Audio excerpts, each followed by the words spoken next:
అమ్మ ఒక క్వశ్చన్ అడగండి. ఇప్పుడు ఈ అఘోరిని చూసుకుంటే నాకు నవ్వే వస్తుంది అసలు ఆడి గురించి చెప్పాలంటే. జైల్లో ఉన్నది. అమ్మ జైల్లో ఉన్నాడు.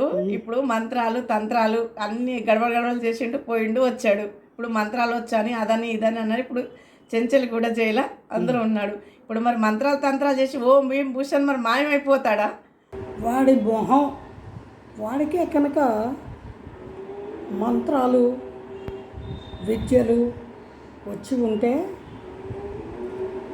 ఇలా జైల్లో మగ్గేవాడు కాదు, ఎప్పుడో మాయమైపోయేవాడు. అసలు పోలీసులకు పట్టుబడేవాడే కాదు. మీకు ఇంకా అర్థం కాలేదా? జనాల్ని మాయ చేసి వాళ్ళతోటి ఎలాగైనా అడుకోవచ్చు అని కలలు కన్నాడు. కానీ ఒక్క అడుగు మాత్రమే ముందుకు వేసాడు, దొరికిపోయాడు. ఎందుకంటే ఆ ఒక్క అడుగు సరిగా కూడా వేయలేకపోయాడు. కారణం వాడు అన్పడు. విద్య, వివేకము, జ్ఞానము, మంచి చెడు ఏవి కూడా వాడిలో ఈషన్ మాత్రమేనా లేవు అని చాలా క్లియర్గా అందరికీ అర్థమైపోతుంది, చిన్న పిల్లలతో సహా. కాకపోతే మన దౌర్భాగ్యం ఏంటి అంటే చాలా ఇంట్లో వాళ్ళని నమ్మకపోయినా కూడా బయట వాళ్ళని నమ్మే గుణం ఒకటి ఉంది చాలామందిలో. అలాగే వేషగాడెవడు మోసగాడెవడు అంత త్వరగా కనిపెట్టలేరు. అందరినీ అతి మంచితనంతో నమ్మేస్తారు. ఇంట్లో వాళ్ళని నమ్మరు, రక్త సంబంధికుల్ని నమ్మరు, ఆత్మీయుల్ని నమ్మరు, మేలు కోరే శ్రేయోభిలాషుల్ని నమ్మరు. కానీ వేసగాళ్ళని మోసగాళ్ళని ఇట్టే నమ్మేస్తారు, పప్పులో కాలేస్తారు. కష్టం నష్టం వచ్చాక లబోదిబో అమని మొత్తుకుంటారు. అదే ఇప్పుడు జరిగింది. అంతేకాదు, వాడు పెట్టిన ప్రలోభాలకి నమ్మి వాడికి సర్వస్వాన్ని సమర్పించుకోవడమే కాకుండా వాడు లక్షల్లో డబ్బులు దోచుకోవడం మొదలుపెట్టాక ఎదురు తిరిగేసరికి చంపుతా, పొడుస్తా, నరుకుతా, మిమ్మల్ని మాయమంత్రాలతోటి సర్వనాశనం చేస్తా, చేతబడులు చేస్తా, వశీకరణాలు చేస్తా, అది చేస్తా, ఇది చేస్తా అని వాడికి రాని విద్యల పేర్లన్నీ ఎక్కడో ఆ పేర్లు మాత్రం నేర్చుకొని వచ్చి ఆ పేర్లన్నీ చెప్పి భయపెట్టేసరికి భయపడిపోయారు. ఏమో నిజంగా వాడికి ఆ విద్యలో వచ్చేమో, ఆకారం చూస్తే అలా ఉంది అని భయపడ్డారు. ఆ భయంతో వాళ్ళకి జరిగిన అన్యాయము, వాడి వల్ల వాళ్ళు ఏ విధంగా మోసపోయారు అనేది తమలోనే దిగమింగుకొని కుమిలిపోతున్నారు. ఇదిగో ఇప్పుడు అరెస్ట్ అయ్యాడు కదా, ధైర్యంగా మెల్లమెల్లగా ఒక్కొక్కళ్ళు బయటకు వస్తున్నారు.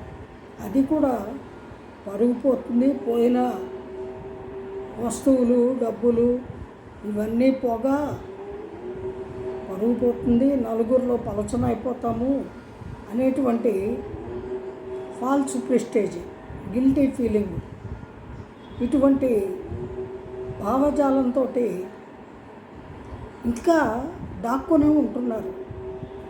నష్టపోయి వాడి వల్ల కష్టపడుతున్న వాళ్ళు పూర్తిగా బయటికి రాలేదు. ఇదిగో ఈరోజు ఒక అమ్మాయి కరీంనగర్లో వాడు అటెంప్ట్ ఆఫ్ రేప్ ఏ విధంగా చేశాడనేది కంప్లైంట్ ఇచ్చింది. మరి చాలామంది ఓపెన్గానే మాట్లాడుతున్నారు, పచ్చిబూతులు. వాడికి విషయము అసలు విషయమే లేదు, కత్తిరించుకున్నాను, ఆపరేషన్ చేయించుకున్నా, భగవంతుడికి ఇచ్చేసా, ఇలాగా అనేక మాయమాటలు చెప్పాడు.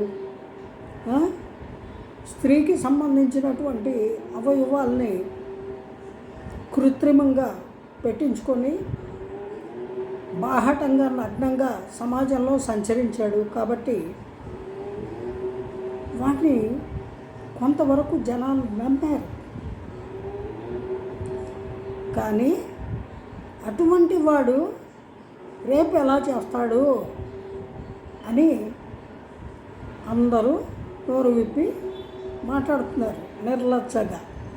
కానీ వాడి ఘాతుకాలకి బలైపోయిన ఆడవాళ్ళు ఎవరైతే ఉన్నారో వాళ్ళు వాళ్ళ పేర్లని గోప్యంగా ఉంచమని పోలీసుల్ని రిక్వెస్ట్ చేసి మెల్లమెల్లగా ఒక్కొక్కళ్ళు బయటికి వచ్చి వాడు ఏ విధంగా వాళ్ళని లైంగికంగా బాధించాడు, శారీరకంగా ఎలా హింసించాడు, మానసికంగా ఎలా భయభ్రాంతులకు గురి చేశాడు అనేవి కంప్లైంట్లు ఇస్తున్నారు. అది చాలా తప్పు మార్గాన్ని ఎన్నుకున్నాడు. ఏనాటికైనా శిక్ష తప్పదు వాడికి. ఇప్పుడు వాడికి శిక్ష అనుభవించే టైం దగ్గరకు వచ్చింది కాబట్టి పోలీసులకి పట్టుబడ్డం జరిగింది. ఆ పట్టుబడ్డం కూడా ఎలా పట్టుబడ్డాడు, నన్నెవరూ ఏం చేయలే, వాళ్ళని కూడా భయపెట్టచ్చు అని అనుకున్నాడు పాపం. కానీ మన పోలీసుల సత్తా, మన పోలీసుల సంగతి వాడికి తెలియదు. కేవలం వాడి ఆహార్యానికి, ఆ గెటప్కి ఒక మర్యాద ఇచ్చి, పైగా స్త్రీ రూపంలో సంచరిస్తున్నాడు కాబట్టి స్త్రీలని మనం గౌరవించాలి, తాకరాదు అనేటువంటి ఒకే ఒక ఉద్దేశంతో మహిళా పోలీసులు కూడా ఒక అడుగు వెనక ఉండి ఆచితూచి వాడి బోగట్టా అంతా తెలుసుకున్నాక, వాడి మీద స్ట్రాంగ్గా కంప్లైంట్స్ వచ్చాక అంతే అరెస్ట్ చేసి తీసుకొచ్చి రిమాండ్లో పెట్టారు. ఈరోజు ఆ రిమాండ్ని పొడిగించారు. ఇంకా వాడికి బెయిల్ అనేది కల్లో కూడా దొరకదు. ఎందుకంటే ఒక్కొక్కళ్ళుగా వాడి బాధితులు ధైర్యం చేసి వచ్చి కంప్లైంట్స్ ఇవ్వడం మొదలుపెట్టారు. ఇంకెక్కడికి పోతాడు, వాడు పోయేది ఒకటే, పరలోకానికి, ఉరిశిక్షకి గురవుతాడు. ఎందుకంటే జైల్లో కూడా అక్కడ ఉన్న సాటి ఖైదీల్ని, జైలు సిబ్బందిని ప్రశాంతంగా బతకనివ్వడు. ఎందుకంటే వాడు ఒక ఉన్మాది, కామపిశాచి, ధనపిశాచి, మెంటల్ ఫెలో అని వాడి చేష్టలతోటి వాడు నిరూపించుకుంటున్నాడు. ఎవరో చెప్పక్కర్లా, అతని ప్రవర్తనే తెలియచెప్తుంది. అంచేత ఈ ఎల్లూరి శ్రీనివాస్ ఎవరైతే ఉన్నారో ఆ దోషి ఖచ్చితంగా శిక్షార్హుడు, శిక్షలు అనుభవించబోతున్నాడు.